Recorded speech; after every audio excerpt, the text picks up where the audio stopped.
বাঙালিদের মধ্যে মিষ্টি প্রেমীদের কাছে সবচেয়ে পছন্দের যে মিষ্টিটা সেটা হলো রসগোল্লা। উপর থেকে সফট আর স্পঞ্জি, ভিতরে একদম রসে টইটুম্বুর, এরকম একটি রসগোল্লার রেসিপি আজকে আপনাদের সাথে শেয়ার করব।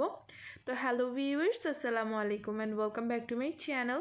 হোপ আপনারা সবাই খুব ভালো আছেন। আজকে নতুন একটি রেসিপি নিয়ে চলে এসেছি আপনাদের সাথে শেয়ার করার জন্য। আজকের রেসিপিতে আমি আপনাদের সাথে শেয়ার করব একদম নরম স্পঞ্জি রসগোল্লা। উপর থেকে হবে একদম সফট আর স্পঞ্জি, ভিতর থেকে হবে রসে ভরপুর। তো চলুন কথা না বাড়িয়ে আজকের রেসিপিটা দেখে নিই। আজকের এই রসগোল্লাটা তৈরি করার জন্য আমি এখানে নিয়ে নিয়েছি প্রায় 2.5 লিটার পরিমাণ লিকুইড মিল্ক। এই মিল্কটাকে আমি ফার্স্টে একটা বলক তুলে নিয়েছি, আর সেখান থেকে আমি 4 কাপ পরিমাণ লিকুইড মিল্ককে আলাদা করে নিয়েছি, আর বাকি যতটুকু থাকে ততটুকুতে আমি 2 টেবিল চামচ পরিমাণ ভিনেগার পানির সাথে মিক্স করে এখানে দিয়ে দিয়েছি ছানা কাটার জন্য। আর ছানা কাটার জন্য কিন্তু অবশ্যই দুধটাকে একটু হালকা গরম রাখতে হবে। তো এই পর্যায়ে কিন্তু আমি ছানাটাকে কেটে একটা স্ট্যানারের মধ্যে নিয়ে নিচ্ছি, এক্সট্রা পানিটাকে ঝরিয়ে। তারপর এটাকে কিন্তু আমি একটা স্প্যাচুলা দিয়ে ভালো করে প্রেস করে করে এর মধ্যে যে এক্সট্রা পানিটুকু যতটুকু সম্ভব ফালানো দরকার ততটুকু আমি ফেলে দিচ্ছি।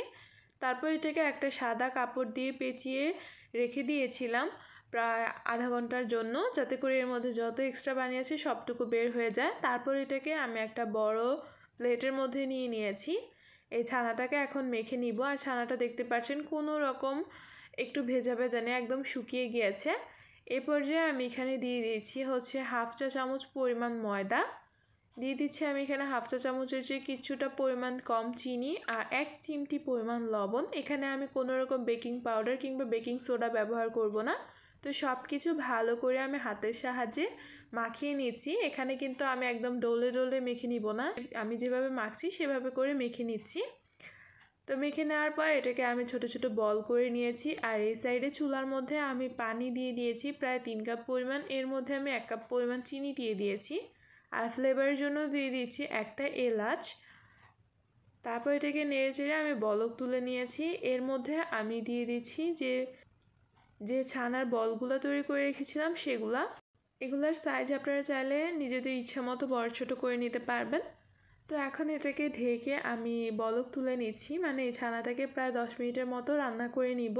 চুলার জাল ফার্স্টে হাইতে দিয়ে একটা বলক তুলে নেওয়ার পর চুলার জাল মিডিয়ামে রেখে আমি এরকম বাবল তৈরি করে নিব।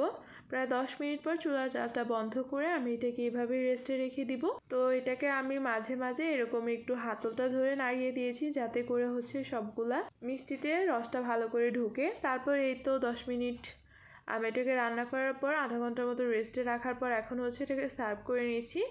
দেখতেই পাচ্ছেন আমি কি পরিমাণ বলটা দিয়েছিলাম, আর এটা ডাবল হয়ে গিয়েছে। দেখতে কিন্তু খুবই স্পঞ্জি আর একদম নরম তুলতুলে হয়েছে, ভিতর থেকে কিন্তু রসটা টিপ দিলে বের হয়ে যাচ্ছে। আর এখন এগুলাকে আমি সার্ভ করে নিচ্ছি। আশা করি আপনাদের কাছে ভালো লেগেছে। রসগোল্লা কিন্তু ছোট বড় সবাই খুব বেশি পছন্দ করে। বাঙালি জাতি মানেই কিন্তু মিষ্টি প্রেমী। তো এই তো আজকের রসগোল্লাটা কিন্তু খুব সুন্দরভাবে তৈরি করে নিয়েছি, আর খুবই সহজ উপকরণ দিয়ে অল্প কিছু উপকরণে তৈরি করে নিয়েছি। আপনারা কিন্তু দেখেই বুঝতে পারছেন এটা কতটা স্পঞ্জি হয়েছে, আর একদম আমি কেটে দেখিয়ে দিচ্ছি ভিতরের সাইডটা কতটা সুন্দর হয়েছে। হোপ আপনাদের কাছে আমার আজকের এই ছোট্ট রেসিপিটা অনেক ভালো লেগেছে। কেমন হয়েছে কমেন্ট করে জানাবেন। ভালো লেগে থাকলে লাইক কমেন্ট করে আমার চ্যানেলটাকে সাবস্ক্রাইব করে রাখবেন। সকলের সুস্থতা কামনা করে আজকে এখানেই বিদায় নিচ্ছি। সবাই ভালো থাকবেন, আমার জন্য দোয়া করবেন। আল্লাহ হাফেজ।